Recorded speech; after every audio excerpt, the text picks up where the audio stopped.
이제 네 번째 주제로 가게 되는데요.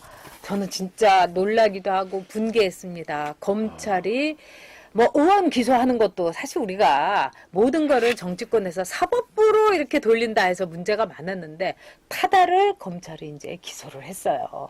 자, 그동안에 청와대는 뭘 했으며 국토부는 뭘 했으며 그리고 국회도 정말 한심하지 않습니까? 어느 여당의 국회의원이 이랬다는 거 아니에요. 타다가 기소됐다 하니까 그거 개인 택시 협의회에서 고발 취하지 않았어요? 그러니까 조국 말하자면은 블랙홀에 빠져가지고요. 타다가 어디로 갔는지 산으로 갔는지 강으로 갔는지 몰랐다는 거 아니겠습니까? 네. 타다 문제는 굉장히 상징적입니다. 그렇습니다. 한국 사회의 이제 가치의 문제와 이해관계 조정의 문제, 이 문제가 걸린 굉장히 큰 문제입니다. 그런데 이제 이것을 방치하다 보니까 여기까지 온 겁니다. 제가 가장 항상 우려했던 게 네. 우리나라 정치의 사법화인데요. 저건 정치의 영역입니다. 왜? 저건 옳다 그러다를 따지기 굉장히 어려운 부분이 그렇습니다. 있어요. 자, 네. 타다는 어찌됐든지 간에 편법을 이용한 혁신입니다. 그런데 대한민국 법이 안 되기 때문에 편법적으로 이용해서 불법이 한 게 좀 경계선상에 있는 부분입니다. 그런데 이제 검찰은 이제 기소를 했고요.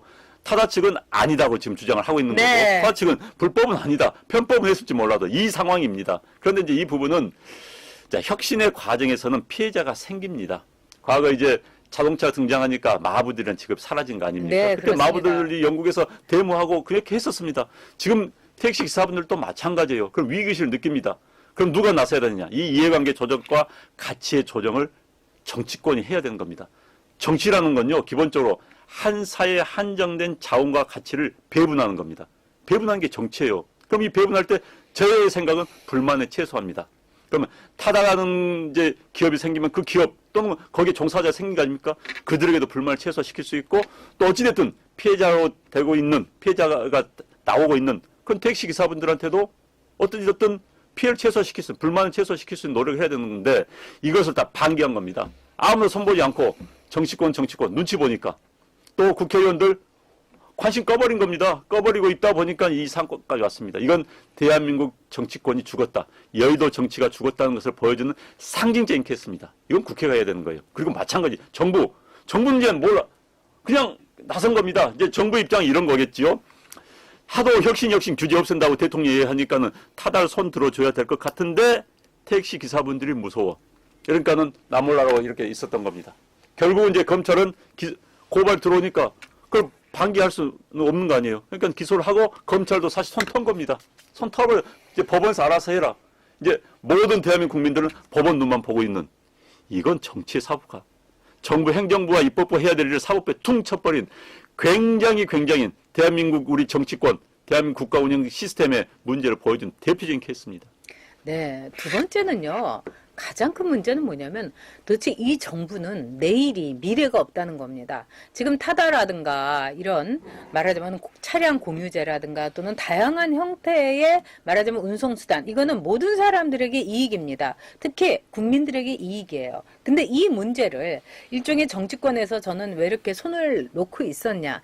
사실 정치를 저희도 이제 해봤습니다만 어떤 말하자면 이익단체의 경우는 굉장히 그 단체의 그 영향력이 몸집에 비해서 굉장히 큰 이익단체들이 있습니다. 예를 들면 의사협회보다도 약사협회가 더 말하자면 정치적으로 로비를 많이 하고 굉장히 똘똘 뭉쳐있기 때문에 그 영향력이 더 커요. 수가 많죠. 네. 네. 그리고 개인 택시도 그렇습니다. 그렇기 때문에 개인 택시 운전수들은 운전기사들에 대해서는 어느 정치권이든지 특별히 관리를 안 할래야 안 할 수가 없어요. 여론의 전달자다 막 이래서.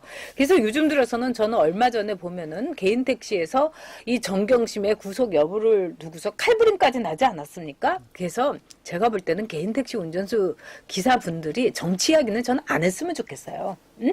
아예. 그리고 일본 같은 데라든가 영국 같은 데서도 제가 이제 택시를 많이 타보면은요, 손님이 말을 무슨 질문을 하는 거 외에는 절대로 답하지 않습니다. 그래서 제가, 아니, 어떻게 해서 그러냐 해서 제가 아는 택시의 그 회사에 아는 분한테 물어봤더니 다 교육을 시킨다는 거예요. 그리고 일본도 그렇고 영국은요, 옐로우 캡이라고 그래갖고 그 영국의 그 택시들은요, 타면은 엄청 그 크고 아주 빵빵해요. 그리고 택시 운전기사가 되기가 굉장히 어렵습니다. 프랑스도 그렇고. 그만큼 길을 모를 수가 없는 거예요. 다 알아야 되고 네. 그리고 뿐만 아니라 어떻게 보면은 여러 가지의 기본 소양 같은 걸 굉장히 테스트를 합니다. 그래서 영국 신사 이퀄 영국의 택시 운전 기사입니다. 근데 우리나라의 이 택시를 제가 이렇게 타보면 너무 요즘은 서비스가 많이 좋아졌어요. 인사도 하시고 뭐 다 하시는데 문제는 뭐냐? 길을 모르시는 분이 많아요. 진짜. 그러면서 왜냐하면은 지금 경기가 안 좋으니까 이 택시 기사 시장에 좀 여유 있는 분들이 개인 택시 이 그 권리증을 사가지고 들어오는 거예요. 그러면 저한테 막 길 물어보고 그럼 같이 길 설명을 하다가 굉장히 피곤하죠. 왜냐면 어떤 때는 택시를 탈 때 그냥 가만히 있었으면 좋은데 근데 제가 타다를 타보니까 정말 영국이나 일본의 택시 운전 기사의 서비스를 느낄 수가 있었어요. 굉장히 넓고, 그러니까 한 30%의 돈을 더 주면은 굉장히 안락하게 갈 수 있는 거예요. 그런 점에서 이거는 국민에게 이득이고, 특히 미래에 대해서는 우리가 공유 경제라는 이름 아래 정말로 네거티브 허가를 해야 되는 겁니다. 승인을. 즉 우리나라는요. 뭘 하든지 다 그 허가를 받아야 되는 승인 천국, 규제 천국이에요. 그렇기 때문에 말하자면 이거는 안 된다. 이것만 피하게 해야 되는 거예요. 그렇게 하면은 우리가 굉장히 편한 국민들의 이득이 올 수 있는데요. 이거는 저는 정말 국회도 잘못했고 청와대도 잘못했고 특히 국토부. 정말 그 교육부총리라는 그 유은혜는 맨날 배실배실 웃기만 앉아있고 김현미는 맨날 일산 나간다는 소리만 하고 있고 이게 뭡니까? 지금 국토부 뒤집어 엎어졌다는 거예요. 네. 이제 정치권. 네. 대통령은 이제 정치권의 넘버원이나 마찬가지죠. 정치인이죠. 국민이 뽑아준. 그런데 이제 이 타다 문제뿐만 아니라 지금 우리나라가 일부 앞으로 나가지 못한 부분은 굉장히 많습니다. 타다 부분은 워낙 이해관계자가 많아요. 솔직히 네, 지금 네. 지금 그렇죠. 이제 지금 뭐 말씀하시는 것도 일리가 있습니다. 네. 네. 그런 오랜 동안 또 네, 정말 돈 1억 이상을 돈 주고 네. 몇 년 동안 무사고에다가 또 범죄 경력도 없는 분들이 개인택시 면허를 땁니다. 그래서 네. 이제 자기들의 정말 일생을 건 거예요. 일생을 걸면 몽땅 돈 정말 빚까지 얻어가지고 탔어요. 그런데 그게 이제 붕괴된다고 한다면 자영업자 붕괴와 마찬가지입니다. 그래서 그에 대한 대응도 만들어야 되는 거예요. 무턱대고 야 너네들 뭐 혁신이 떨어지니까 사회 나오자 그건 아니거든요. 그들도 우리의 공동체의 한 구성원들입니다. 그리고 집에 가장이고 남편이고요. 그들이 일생을 다 바쳐 정말 1억 마련한 걸 넣어가지고 샀는데 이건 아닌 거죠. 그래서 그들에 대한 배려도 분명히 있어야 되는 그걸 바로 하는 게 정치입니다. 근데 이제 아까 어떤 분이 정치 별이님이 그러셨던가요? 법원 가면 S 아님 노우다. 맞습니다. 그렇게 나올 수밖에 없습니다. 정치는 나눠줄 수가 있습니다. 정치에는 모든 게 100% 옳다 그러다는 없어요. 옳을 수도 있고 아닐 수도 있다. 누가 이 순간 대한민국을 위해서 가장 더 이익이냐, 더 해가 덜하느냐 이걸 가지고 따지는 겁니다. 그러니까 정치가 필요한 겁니다. 그렇지 않으면 정치인도 필요 없어요. 여의도 필요 없습니다. 그냥 사법부에서 땅땅만 때리면 되는 거예요. 근데 그 역할을 못하고 있다는 게 이제 우리의 아쉬움이고요. 타다 문제는 저도 사실 이 문제에서는 여러 고민할 부분이 많이 있습니다. 이 부분에 대해서는. 근데 이 케이스가 앞으로 계속 나옵니다. 그럼 이런 류의 일이 있었을 때 대한민국 사회는 이 문제를 어떻게 정리하고 넘어갈 것인가. 이거에 대한 사회적 합의를 만들어야 돼요. 이게 국회입니다. 이 문제 가지고는 사실 뭐 국회 의장, 한번 만나봐야 되는 거예요. 어떻게 해야 되니까. 타다의 뭐 오너, 타다 관계자, 택시 기사분들 해서 했는데 자, 무서우니까 표 떨어질까 봐서 이건 아닌 겁니다. 이건 아닙니다. 정말. 자, 우리가 보면은요, 이 사업이라든가 이 산업의 트렌드라는 게 있는 거예요. 그러니까 지금 수소차, 거기다가 막 전기차 왔다 갔다 하고 있는 이 문재인 대통령을 보면은 이분은 과연 미래에 대해서, 내일에 대해서 인식이 없는 분이다. 그동안에 오늘도 봅니다만은 지금 일자리 정부라고 걸어놓고 시작을 했어요. 근데 일자리 정부 맞습니다.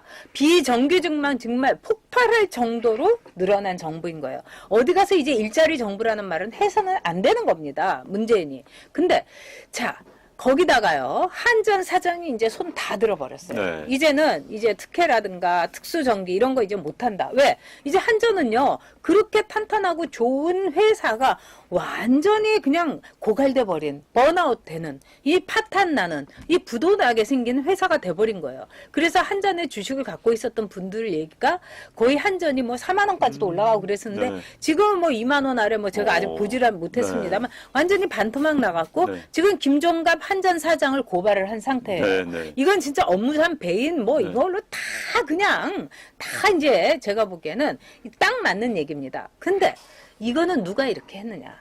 미래를 모르고 어제만 들이팠던 바로 문재인 정부 때문입니다. 그리고 이 타다라든가 또는 구글이라든가 또는 우리가 우버 이런 또는 이제 이 그랩이라든가 이 문제에 있어서 정말로 이제는 내일을 향해서 가야 되는 겁니다. 그리고 거기서 뒤처지거나 이러는데 또 저는 택시 운전기사분들이 굉장히 어렵다는 거 알아요. 그 다음에 1억을 주고 이 개인 택시 면허를 샀는데 지금 뭐 6천만 원 정도 이렇게 떨어지지 않았습니까? 근데 그렇다고 해가지고 그거에 대해서 무조건 면허를 사달라. 저는 뭔가 거기에 대해서 서로가 주고받는 데 있어서 딜이 될 수 있는 선에서 저는 해결을 해야 된다고 봅니다. 그래서 근데 정치권은요 지금 꼼짝도 못하고 있는 거예요. 그러니까 모든 것을 검찰로 넘겨버리고 이거는 여야 국회의원들이 특히 제가 볼 때는 우리는 뭐 조국 게이트 때문에 아닙니다, 여러분.